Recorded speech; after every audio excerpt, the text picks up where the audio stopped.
আমার ভাই বাবাজিরা আমার, যখন এই পরিবেশ চলছিল, আমার নবীকে তারা হেয় করছিলেন, আমার নবীকে লজ্জা দিচ্ছিলেন। ও মুহাম্মদ, আমাদের দেবদেবীর নামে বিরূপ মন্তব্য করার কারণে তোমার সন্তানগুলি একে একে সব মারা যাচ্ছে, বিদায় নিচ্ছে। আর এমনি আল্লাহ পাক আমার নবীকে 7টি সন্তান দিয়েছিলেন। এই 7টি সন্তানের ভিতরে আমার রাসূলুল্লাহর জীবদ্দশাতেই ইন্তেকাল করেছিলেন 6টি সন্তান। সব শেষে যে সন্তানটি ইন্তেকাল করে, আমার রাসূলুল্লাহর ইন্তেকালের 6 মাস পরে ওই কন্যাটির নাম হলো হযরত ফাতিমাতুজ জোহরা রাদিয়াল্লাহু তাআলা আনহা। আল্লাহ পাক যার ওরসজাত 5টি সন্তান দান করেছিলেন।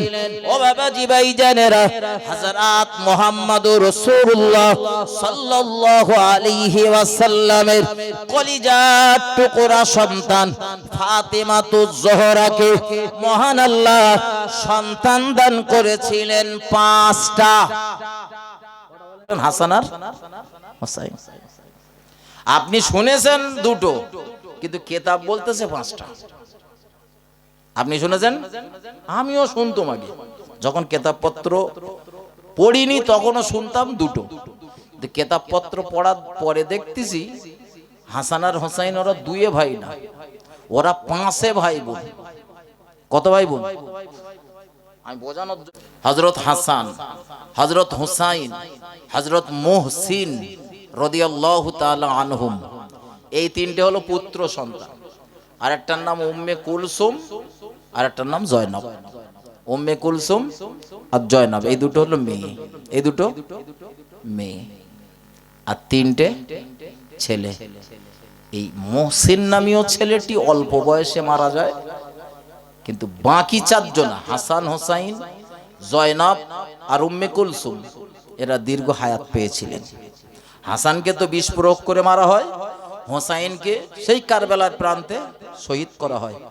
যখন হুসাইনকে কারবালার প্রান্তে শহীদ করছিলেন শত্রুপক্ষের মানুষেরা বা নবীর আহলে বায়াতদের, তারা যখন শহীদ করছিলেন, বারবার একটা মেয়ে তাঁবুর ভিতর থেকে ছুটে ছুটে আসতেছিলেন কাঁদতে কাঁদতে।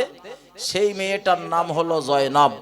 আর এই মেয়েটারে বারবার দেখে হযরত ইমাম হুসাইন বলছিলেন, বোন, এখনো কান্নার কিছু শুরু হয়নি, আর অনেক কাঁদতে হবে, ধৈর্য ধারণ করতে হবে, এত অস্থির হলে হবে না। এই জয়নব হলো ফাতেমাতুজ জোহরার কলিজার টুকরি সন্তান, হযরত ইমাম হাসান আর হুসাইনের আপন বোন। এমনি হযরত আলীর ছেলে মেয়ে বলো অনেক, আমরা সব না জানার কারণে জেনে বসে রয়েছি 2টো। জেনে বসে রয়েছি, বলেন 2টো। একটা বর্ণনায় পাওয়া যায় হযরত আলীর ছেলে হলো 14টা, মেয়ে হলো 17টা।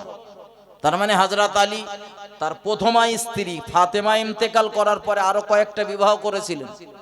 তাদের ঔরসজাত, তাদের গর্ভজাত যে সন্তানগুলো, এই টোটাল ধরে 14টা পুত্র সন্তান, 17টা কন্যা সন্তান।